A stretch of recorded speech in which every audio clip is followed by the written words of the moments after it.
संजय सिंह की गिरफ्तारी, ये लिस्ट है मेरे हाथ में, पढ़ूं सर? हाँ जी बताइए ना।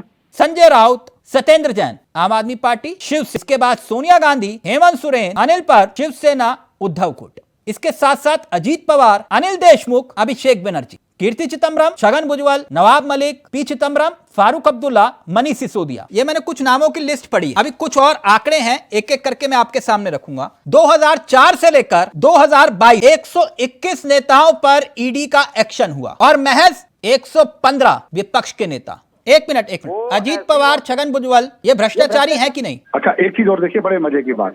नहीं, ये सवाल का जवाब, एक मिनट। अजीत पवार के सवाल का जवाब अजीत पवार पे ही दूंगा, तिलक चावला के जवाब पे नहीं दूंगा सर। सुनिए, मतलब मेरा कहने का मतलब है, मैं अजीत पवार के नाम को श्री तिलक चावला में कन्वर्ट नहीं करूंगा। मैं अजीत पवार का जवाब अजीत पवार पे ही दूंगा, मैं ये कहना चाह रहा हूँ। मतलब अजीत पवार को ही दोगे? अजीत पवार भ्रष्टाचारी नहीं है आप? तो सुन लीजिए पूरी। अब आप चाहो कि जो उत्तर आप चाहते हो वही मैं बोलूं, ऐसा तो पॉसिबल नहीं है ना तिलक जी। नहीं पवन जी, आप तो अपना ही उत्तर देंगे ना, मैं कैसे आपको बोलूंगा आप ये बोल दीजिए? जब सुनेंगे नहीं तो मैं अपना उत्तर कैसे दूंगा? हाँ, मैं इस पूरे मसले को लेकर 3 सवाल आपसे एक एक करके पूछूंगा पवन जी। आपसे उम्मीद करूंगा कि उसके उत्तर देंगे, पूरा देश आपको सुन रहा है। पहला सवाल आपसे, पूरे देश को यह बताइए कि पिछले 9 साल में कितने बीजेपी नेताओं के खिलाफ ईडी, सीबीआई, आईटी ने एफआईआर दर्ज की? केवल 3 बीजेपी नेताओं के खिलाफ। बहुत बढ़िया सवाल है। पहला सवाल। 36 में से, हाँ, पहले सवाल का उत्तर दे रहा हूँ। अगर बीजेपी का कोई भी कट्टर बेईमान नेता था तो क्यों हाई कोर्ट में नहीं गए 28 गठबंधन की पार्टियां? ये 22 राज्य के सीएम क्यों नहीं गए सुप्रीम कोर्ट में? क्यों नहीं गए सीबीआई और ईडी पे? आप तिलक जी, आप ये सवाल पूछे तो आप ही चले जाते हो किसी भाजपा नेता के खिलाफ एप्लीकेशन लेके कि इन्होंने भ्रष्टाचार किया। पवन जी, आप मुझसे क्यों नाराज हो जाते हैं?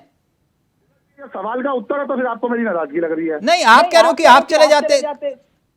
सर, मैं ईडी, सीबीआई, आईटी नहीं हूं ना, क्योंकि ये सवाल आपका उनसे पूछना बनता था। अगर भाजपा का कोई कट्टर बेईमान नेता था। अच्छा, सवाल आपसे ना पूछूं मैं? नहीं, मेरे से पूछो। हाँ। तो मेरे साथ साथ उनसे भी तो पूछो।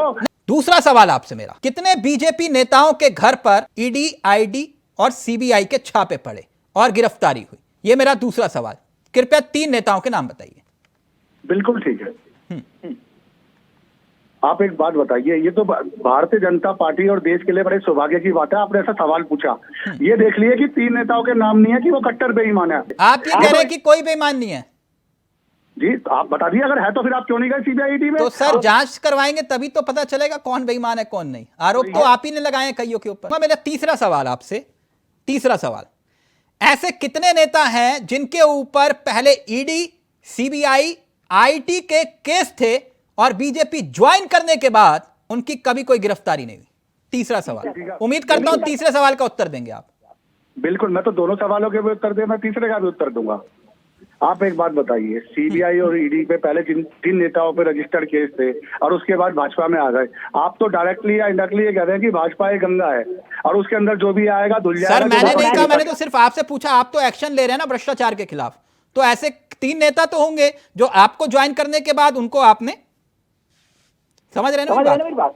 बिल्कुल समझ रहा हूँ मैं उसी का उत्तर दे रहा हूँ। कोई भाषा कर रहे हैं, मतलब फिर मैं कहूंगा कि तिलक जी आप चले जाइए फिर कोर्ट में उनके खिलाफ कि आप भ्रष्टाचारी को आपने क्यों रख लिया। तो फिर मैं आपसे बोलूंगा कि भ्रष्टाचारियों को उन्होंने क्यों रखा हुआ था जो पहले की सरकारों में थे। ठीक, मतलब ये जिम्मेदारी तिलक चावला की।